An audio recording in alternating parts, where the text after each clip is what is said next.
hearing the story of my birth from Mom ever since I can remember. Oh, you were so lazy. You came out 3 weeks after my due date, and you were almost 12 pounds. My arms would hurt after holding you for a minute. You were worth the wait, Gabby. You were just the cutest baby ever, and you still are. Dad adored me, and so did my older twin siblings. I'm sure Mom loved me too, but she had a funny way of showing it. Once when I was 3, everyone was eating pizza for dinner, but Mom just kept popping boiled carrots in my mouth. I suddenly leapt onto the table and bit into her pizza slice. She pulled it away, but I clung onto it like a puppy. What are you doing? Let Gabby have pizza. Come here, sweetie. I'll give you the biggest slice. Mom looked mad. She doesn't need more calories. You're turning my daughter into an elephant. But I didn't care. I was eating pizza. Once on Halloween, I went trick-or-treating with my siblings and came home with my bag full.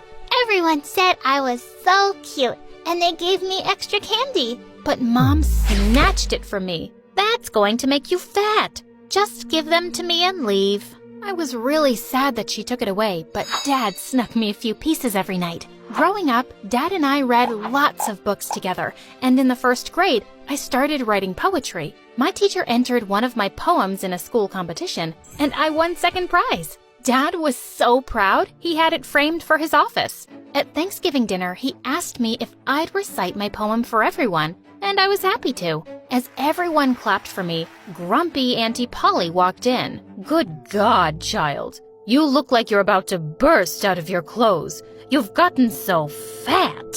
That's the first time I saw Dad get real fat. That's the first time I saw Dad get really mad. How dare you say that? She's just a child, and she's perfect. With that, he picked me up and told my family that we were leaving. In the 5th grade, we were at the beach once, and I was going around happily in my new pink bathing suit.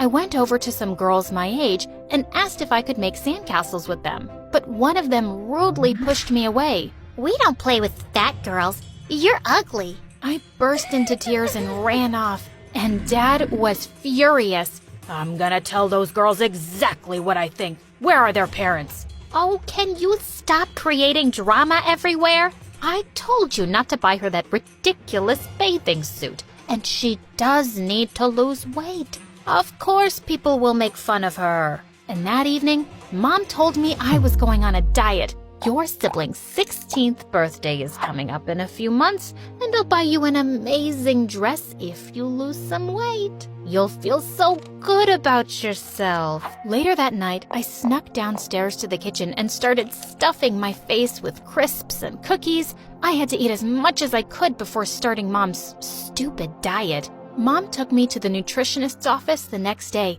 and I instantly disliked Dr. Christine. Come on, chubby. Get on the scale. Yes, you're really overweight. You need to lose at least 20 pounds. Do you think we can manage this by September, doctor? It all depends on Gabrielle. But yes, it can be done. Do you want to lose weight, honey? Do you want to be beautiful for the party? I remembered the mean girl's words at the beach and said, yeah, I want to be beautiful. So the nutritionist made a special diet for me, and we had to buy all these expensive products from her. I had to eat some special toast with special cheese, and it tasted disgusting. As I was making faces at the dinner table, Dad ate some food from my plate and almost threw up. Why are you making Gabby eat this horrible stuff? Just make her some healthy food. She doesn't need to eat rubbish. No, Daddy, I want to eat this rubbish. I want to be pretty. But you already are, sweetheart. It's okay. It's only for a few months. Please? Don't look at me. She wants to be skinny. Dad looked kinda sad, but he didn't say anything after that. I kept doing the awful diet, and I didn't lose an ounce, not an inch. The day of the big party was approaching, and Mom waited until the very last minute to see if I'd lost some weight before she took me shopping. She asked the saleswoman to show us clothes that would look good on me. Oh, I see what you mean. You want her to look skinny. I might just have the right dress. Why don't you try this and this and this? I tried on all the clothes and I hated everything. As I was taking off a white dress in the changing room, I overheard something that broke my heart. How did the dress fit her? Oh, not very well. That white dress makes the girl look like a small refrigerator, short and square. I wish she had inherited my figure. I burst into silent tears. That's what Mom really thought of me? We bought some stupid black dress, and on the day of the party, I held my breath and tucked my tummy in for all the pictures. I just felt ugly and miserable. Being fat didn't affect my ability to love, though. I was falling in love at school all the time, but I'd grown up too insecure and shy to ever ask anyone out, and well, no one ever noticed me. In the 9th grade, I fell madly in love with James, this gorgeous boy who was 2 years older than me. Watch him from a distance and write poems about him. One day at lunch, someone tapped me on the shoulder, and I almost fell off my seat when I saw it was James. Hey, you dropped this paper in the hall. Did you write this poem yourself? It's really good. I just stared at him like a dumb goldfish, and seconds later, a skinny girl took his arm and led him away. I crumpled up the paper and threw it away angrily. Of course he had a girlfriend who looked like a freaking model. I crumpled up the paper and threw it away angrily. Of course he had a girlfriend who looked like a freaking model. Just then, this annoying bully Aaron from my class sat next to me with a grin. Ah, Chubby Gabby, you like James, don't you? I've seen how you stare at him every day. I do not. I don't care, girl. You want to get noticed by someone like him? You should hang out with me. I'm like the most popular guy around. Come to a party at my place tonight. James will be there too, and I'll introduce you guys. But he has a girlfriend. Oh, that's not his girlfriend. Trust me, he's single. That offer was too tempting to resist. So I went to the party that evening, and when I got there, the first thing I saw was James dancing with that girl. Aaron, I think those two are together. This is stupid. I'm just gonna go home. Oh, poor dummy. You don't know the first thing about guys, do you? Give him something to be jealous about, like this. And suddenly, Aaron pulled me in and kissed me. I immediately shoved him away. What's wrong with you, Gabrielle? You just show up uninvited at my party, begging to kiss me? Does being fat make you needy and desperate for love? I stared at him in horror as I felt everyone's eyes on me. You liar!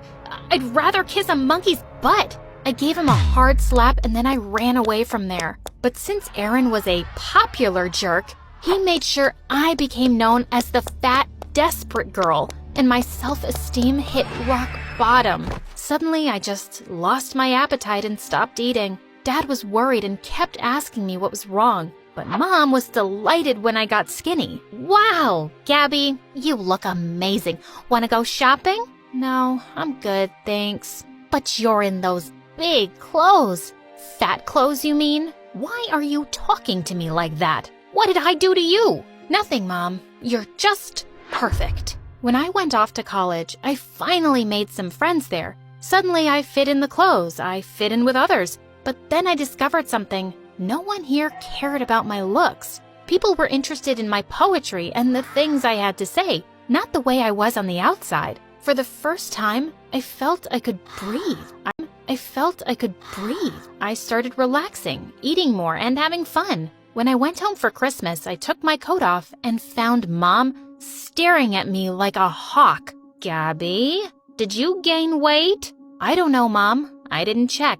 But it's such a shame that you're getting fat again, honey. You have to be careful. So what if I get fat? Will I be ugly, useless, worthless? What's wrong with you? Are you upset about something? Mom, I'm mad at you. You made me feel my entire life that being fat is the worst thing in the world, that it's the only thing that defines you, but it's not. I was only looking out for you. I want you to be healthy. Are you sure? Because I was unhealthy and miserable when I got skinny, and you weren't bothered about that. The only thing you ever wanted for me was to be pretty, no matter what the cost. You've just never loved me the way I am. That's not true. I care a lot. Yeah, I'm sure you care, Mom. Just not in the way that's any good for me. I'm leaving. Well, we're coming with you. I'd like to enjoy a family dinner for once. I turned around to see my dad and siblings looking really angry at Mom.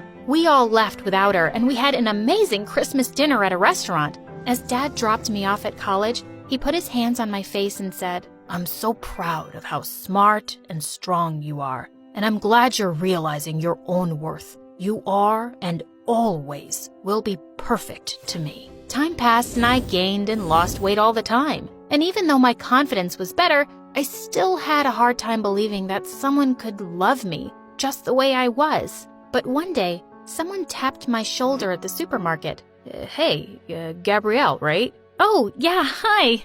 I'm sorry. Who are you?